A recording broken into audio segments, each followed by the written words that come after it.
gentlemen. Good people, all right.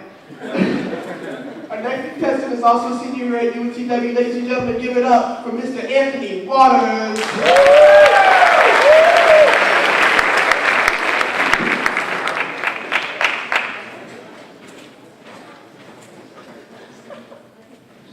All right, so I'm Anthony.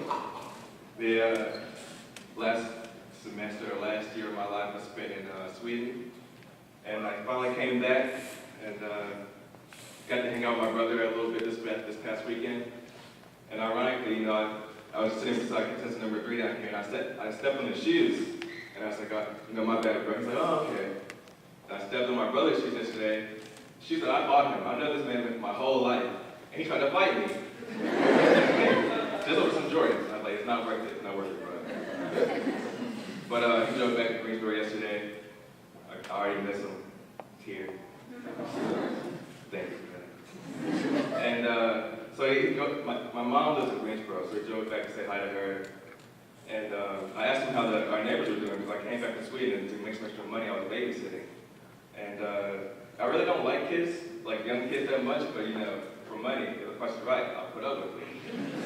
And so we had this game where we play like, you want to be a superhero, because everybody wanted to be a superhero when they were little. So we're like, yeah, you want to be a superhero? And I'll change their names to stereotypical black names.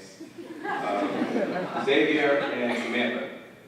So I'm like, Xavier, make up a song for me or whatever. He's like, no, I don't got one. So I made up a song, and I came out the hallway and I was like, bum, bum, bum, bum, bum, bum, bum. I had my cape and everything. So I'm like, okay, Samantha, what song do you want? She said, it's like, Samantha, your song sucks. Sorry to you. And then Xavier comes out, and we're like, all right. He's like, I wanna be the merriest, but then he hit us with like a remix. He's like, wah, wah, wah, wah, wah, wah. It's like, Xavier, how you know what dubstep is? So, but when I left, dubstep wasn't really popular. Like, nobody listened to it. I come back, it's everywhere, and it's getting on my damn nerves. Just a lot. But,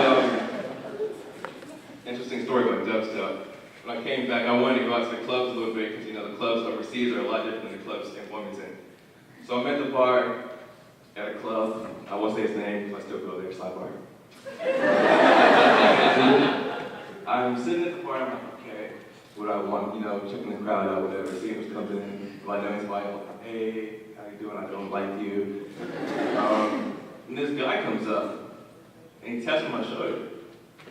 Like, hey buddy, I don't know you, but okay. It's like, you want a drink? Like, nah, I'm good, bro. I'm good. He said, oh, okay, just trying to be friendly. I was like, okay, I understand. Then he says, nice pants. Not the first time I've heard nice pants come from a man. Probably not the last. So I'm like, I'm already aware of your scheme, sir.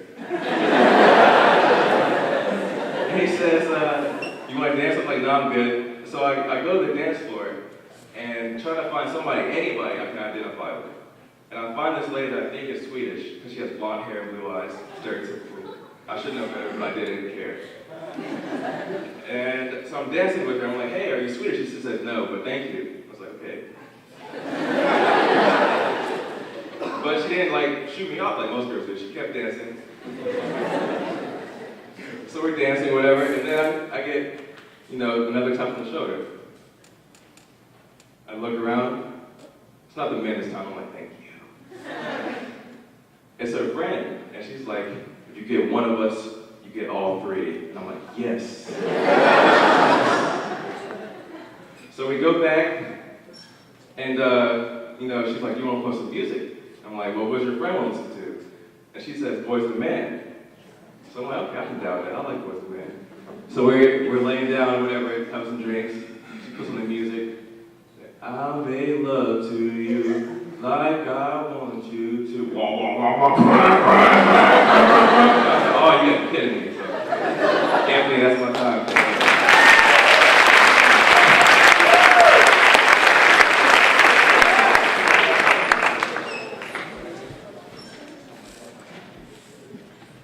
Mike, what do you have for Anthony? Anthony, great job, buddy.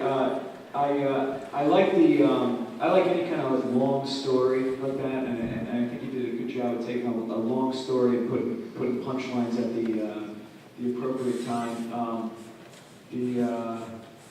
I guess the brother story at the beginning, that was I thought that was going to be going somewhere further. That's the only other thing. But I think you did great. You got a good style and a good comfort up there. Good job.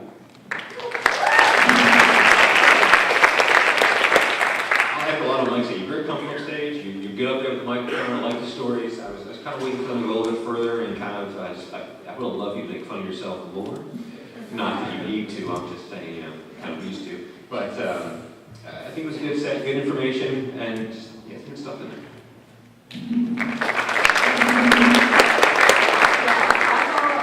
Your jokes are pretty relatable to the audience as far as, you know, like babysitting and dubstep. And I like how you continued with the dubstep joke. Good job. And I like how open you were. I felt like you were reading your diary on stage, and we all just got to be there for it. So that was very interesting. Showed us how sensitive you were by talking about a teardrop, and how polite you are to guys who hit on you. It's very sir.